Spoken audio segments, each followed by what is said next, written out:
Tank sleeper nədir? Nədən əmələ gəlir? Tank sleeper əksər hallarda ön təkərdən əmələ gəlir və sürücünün hakimiyyətini itirməyinə səbəb olur. Bununla bağlı tam dəqiq bir səbəbi açıqlanmasa da, tank sleeper'ın əksər hallarda nədən əmələ gəldiyini demək olar ki, bilmək olur. Məsələn, süspansiyonların, mototsiklin süspansiyonlarının xarab olması və amortisor yağlarının gec hallarda dəyişməyi. Bu barədə biraz belə fikirlər var. Amma mototsiklin qabaq təkərlə dal təkəri eyni anda bir-birinə tutuşmaması səbəbindən ola bilər. Amma ki, bunun qarşısını almağın nəticədə bir yolu var. O hansı yoldur? Roll amortisor. Roll amortisorla mototsikleti qoydura bilsək, yəni o da sıxılsa, mototsiklda belə bir problem yaranmır. Ona görə əsas odur ki, bizim güvənliyimizi irəlidə saxlamalıyıq. Məsələn, mototsikl almaq istəyirsən, motosiklə başlamaq istəyirsən.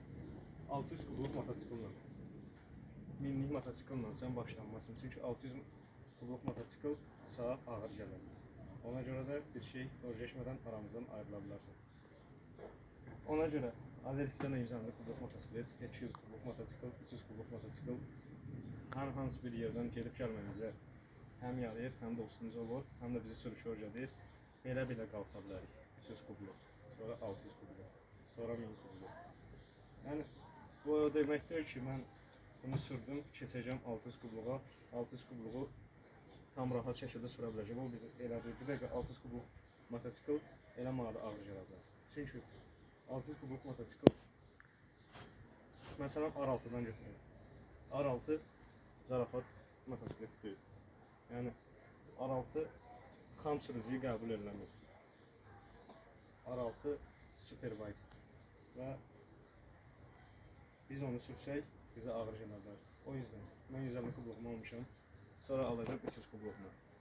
300 kubluğumla da devam edəcəm, sizə daha da yaxşı videolar çəkmək üçün, həm də ki, öz sürüşümü daha irəli aparmağım üçün buna 300 kubluq motosikl bəs edir. Bununla da öyrəşirsən sürməyi, ən azından motosiklə olan hakimiyyətini irəlilədiysən, həm də ki, sənə kömək edir.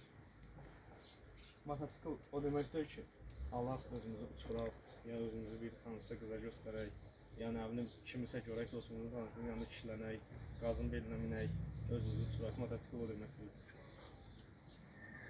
Birinci, tanımadığın adam gəlsin bu motosikli sürsün, vapşı motosikl bilməyən gəlsin, elə bu 150 kubluq motosikildir, sürəti 90-100'dür.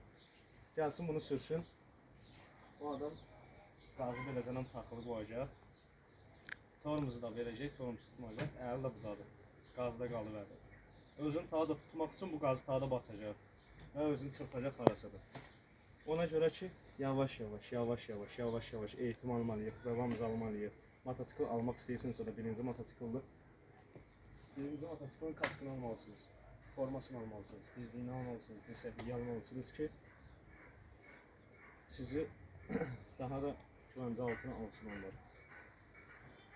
Birinci pulumuz varsa da, birinci kask alırıq, forma alırıq, sonra pravamızı alırıq, qalan pulla da motosikl alırıq. Bunu yadınızdan çıxartmayın.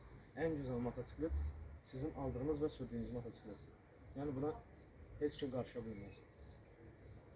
Bunu aldım, kaskımın yerindədir, formaların dirsəkliyim var. Amma pravam yoxdur. O səbəbdən dolayı mən çıxmıram üzərə, rayona da çıxmıram, şəhər içində çıxmıram. Ona görə ki, pravam yoxdur. Hələ ki, sürüşü burada davam edirəm, həm də özümü gəlişdirirəm. Pravamı az bir müddət sonra alacağım. Biraz bəzi problemlərdən dolayı alamıram motosiklin pravasını. Amma alacağım.